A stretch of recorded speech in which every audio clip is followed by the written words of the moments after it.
కేజ్రీవాల్ గురించి ఏం చెప్తాం చెప్పండి.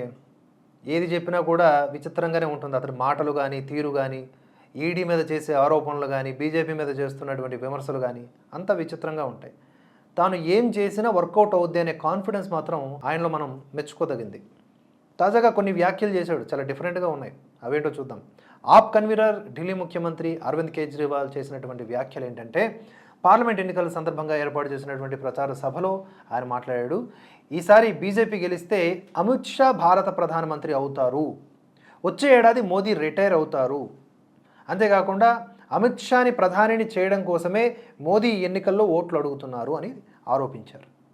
ఇది విమర్శనో ప్రశంసనో అర్థం కాని ప్రశ్న. మల్లగుల్లాలు పడుతూ ఉన్నారు ఈవెన్ రాజకీయ విశ్లేషకులు సైతం.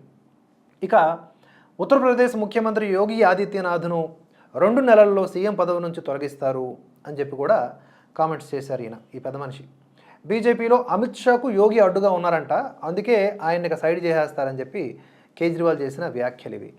ఈ ఎన్నికల్లో మరోసారి బీజేపీ గెలిస్తే దేశంలో ప్రజాస్వామ్యం ప్రమాదంలో పడిపోతుందని యాజ్ యూజువల్గా చేసిన అదనపు కామెంట్స్. బీజేపీని ప్రశ్నించిన ప్రతిపక్ష నేతలపై వాళ్ళు కేంద్ర దర్యాప్తు సంస్థలను ప్రయోగిస్తున్నారని మరొక కొసమెరుపు వ్యాఖ్య కూడా చేశారు.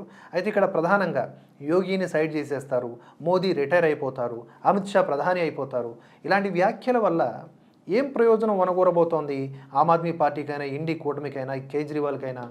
నాకు అర్థం కావట్లేదు. మీకు అర్థమైతే కామెంట్స్ చేసి చెప్పండి.